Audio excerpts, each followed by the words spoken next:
little-known fact came to light recently in newspapers and news sites. China is a key holder of foreign debt in the developing world. Now, you might not have an AI-based supercomputer like my protagonist Mike Malloy in my novel The Wind Machine, available on Amazon and on Audible if you're a Marine, but it doesn't take an AI-based supercomputer to know that all this debt can be kind of dangerous. According to a May 2025 article on NPR's website, China has dramatically curtailed its lending in recent years, and it's emerging as a large debt collector for many of the world's poorest nations. Now, this may seem insignificant, but it's anything but. According to the Center for Global Development, the Chinese government occupies a unique position in that it is the world's largest official bilateral creditor and is among the least transparent when it comes to reporting official lending volumes and terms across countries. Furthermore, the Center for Global Development finds China's official financing is less concessional than World Bank financing in comparable settings. China provides loans with systematically higher interest rates, shorter maturity lengths, and less generous grace periods. The rise of China as a debt collector for the world's poorest countries could present some serious opportunities for the ambitious Chinese Communist Party, armed with the largest military on the planet. And in order to show this, we can kind of take a page from history. During the early 20th century, the United States used foreign debts owed by Latin American countries to Europeans as a way to flex its military and foreign interventionist muscle. In fact, this later provided fuel for the infamous anti-imperialist and anti-war tract written by Smedley Butler, War is a Racket. Smedley Butler wrote and said, supposedly, the following concerning his service to the United States as a decorated soldier. I spent 20 years and 4 months in active military service, and during that period I spent most of my time as a high-class muscle man for big business for Wall Street and the bankers. By the time you see this video, I'll be in Israel interviewing the pilots who flew in Operation Rising Lion. I'm going to be there for about 5 days. Verizon charges $12 a day for global roaming, so that's going to be $60 total. Saley will help reduce your phone bill when you travel. I only endorse sponsors I personally use. Saley is one of them. It's going to reduce my bill by like $52. Look, I'm going to get the 5 gigabyte Israeli eSIM plan. That's going to cost me $7.99 for like 30 days if I chose to stay. That's 5 gigs of data for less than 1 day of what Verizon charges. An eSIM is a digital or virtual SIM card that replaces your physical SIM card in most devices. And what Saley does is they pre-negotiate data rates with their carriers. You download the Saley app before you go. You sign up, you pick your plan. If you have like a regional plan, you visit multiple countries, there's no need to switch plans. It is really convenient. Like if you're going on a 7-day cruise to the Caribbean, you can do 28 countries for like 15 bucks for the whole 7-day cruise. Verizon's travel pass is $12 a day. Why wouldn't you use this? It literally pays for itself. Get an exclusive 15% discount on Saley eSIM data plans. Download the Saley app, use code Macbeth at checkout, or scan the code on screen right now and get started today.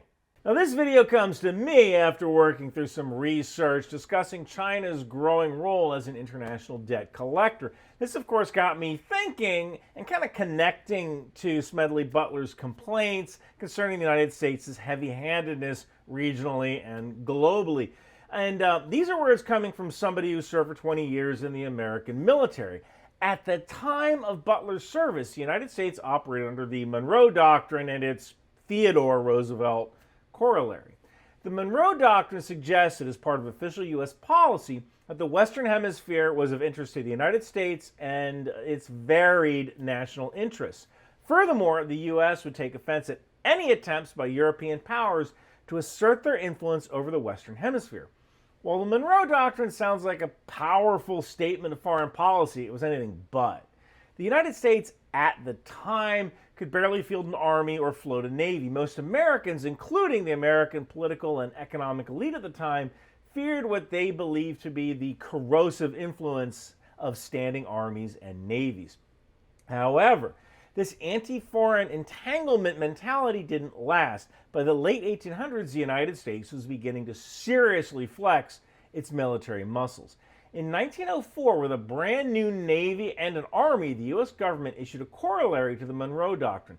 It stated that the U.S. had a right to intervene in Latin American countries where consistent wrongdoing can be found or debt repayment failures existed. Therefore, the U.S. created for itself these justifications for overseas interventions, particularly in Latin America.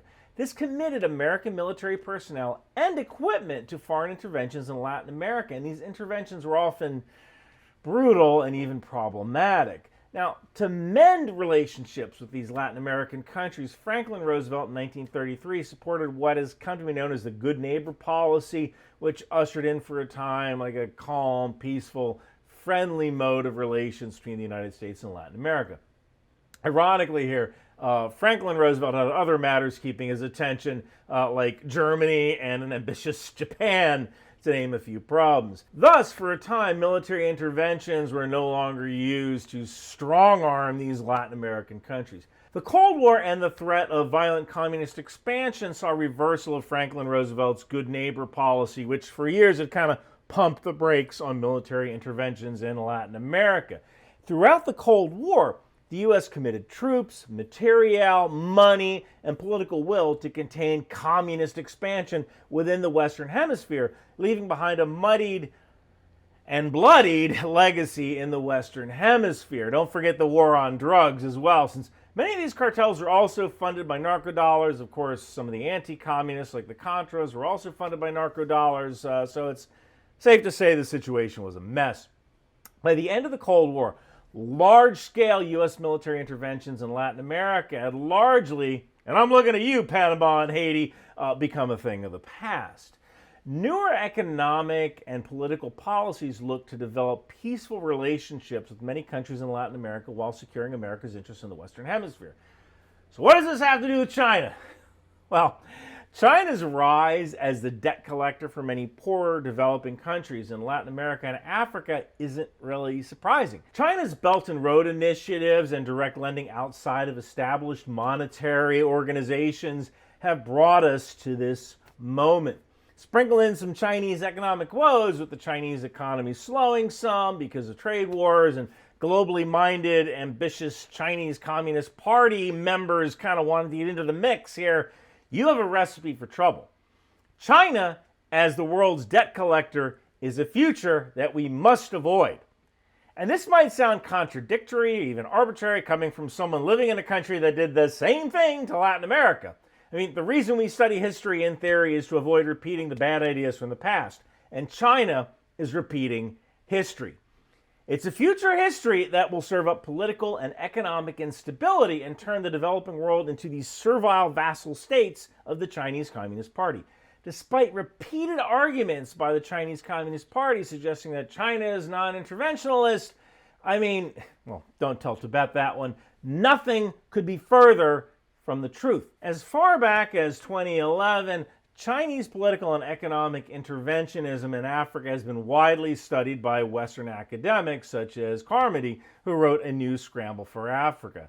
In the decades since 2011, when Carmody first published this groundbreaking work, Chinese interventions in Africa and even South America have become a growing concern. China is moving in to displace or replace what the U.S. as an important partner had and as a supporter of these poorer developing countries. With the U.S. drawing down troops and even financial and political support in Africa, people have been sounding the alarms. AFRICOM Chief General Michael Langley warns they're trying to replicate what we did in our international military education and training program, and they also said they're going to increase security and training in a number of countries. So yes, they're stepping it up and trying to replicate every type of thing, whether it be advise and assist type training, specialized military domains, or anything, putting on exercises like they did in Tanzania this fall. China's intervention in Africa and even South America could spell political and economic disaster for the U.S. in its quest for much-needed materials such as copper, lithium, and rare earth elements. And with the U.S. attempting to downsize the American government, both the State Department and with efforts at cutting USAID, efforts at soft power could fail. Look, if you're the leader of some African country and some Chinese dude steps up and says, "We'll give you an entire Huawei telephone network for 20 cents on the dollar. Just fill out this loan application." And then the U.S. offers nothing, Which deal are you going to take? Which deal will improve your economy in the short term and, more importantly, make the men in your inner circle rich? Projects may fall apart now and then, like in 10 years, like we saw in Ethiopia, but hey, you got paid, your friends are rich, even if your country is on the hook for a huge loan. With poorer developing countries in Africa and elsewhere beholden to China and the Chinese Communist Party, the U.S. could be squeezed in how it responds to Chinese economic and military ambitions. Access to much-needed materials mined in places like Africa and South America could tip the balance of power globally. American access being cut off or threatened would give China the upper hand, kind of creating this kinetic effector that pins a helpless America against a freaking wall. Now, I can see three possible outcomes of all this. There's certainly more, but I'm going to stick with three for now. One, the United States continues to shrink away from the developing world, providing fewer and fewer opportunities for the U.S. to stop Chinese ambitions regionally and globally. This isolationist move would likely lead to a tipping point where the U.S. would be unable to resist or stop Chinese interventions and ambitions regionally and globally. This means China takes or severely isolates Taiwan, even if it isn't in an outright naval blockade or a military invasion. At this point, the U.S. is no longer able to negotiate when it comes to matters of economics either. Now, in this scenario, the dollar is no longer king, and we might need to consider thinking in yuan or something. Two, the United States and China engage in a costly and politically destabilizing proxy conflict across Africa and South America. These conflicts could economically, politically, and militarily be costly affairs. It's hard to see how this will pan out and who would win. But we would be basically looking at another Cold War here. And what does this do to the South American and African continents? Nothing good. In this scenario, a dual political and economic system is likely to develop. Think like American-backed system versus Chinese-backed system. And now we're kind of back to the Contras and the drug wars of South America in the 80s. This could have a profound effect on American national interests and national security. It could also stretch the U.S. thin, leading to an inability to react to serious military challenges issued by China and other adversarial nations. Three, alternatively, China and the U.S. could come to an agreement. I had to say it, right? There's a non-zero chance of that. Such an agreement, as I kind of envision here, would be a new era of cooperation between. That's not going to happen. All right, let's kind of skip to the end here. At the end of the day, this just isn't about debt. It's about leverage. It's about influence. It's about those who get to write the rules for the 21st century. China's strategy here is pretty simple. Make the developing world an offer they can't refuse. Infrastructure, loans, tech projects, even if those projects fall apart after 10 years like we saw in Ethiopia. But then the bill comes due. And just like a Las Vegas loan shark, the Chinese Communist Party isn't showing up to collect with a friendly smile. They're showing up with ports, mining rights, political strings, maybe even military bases. Now, people might say, well, the U.S. did the same thing to Latin America 100 years ago. Yeah, we did. And it led to decades of resentment and instability that we're still trying to clean up today.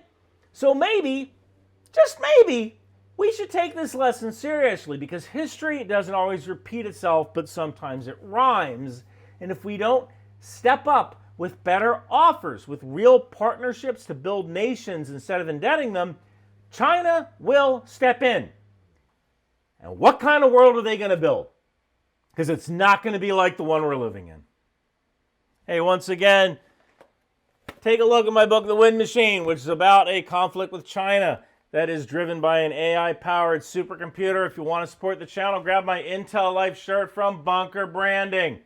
Thank you guys so much for watching. Wow, this girl from Watertown sure is cool. Hey kid, what's going on? Think tank!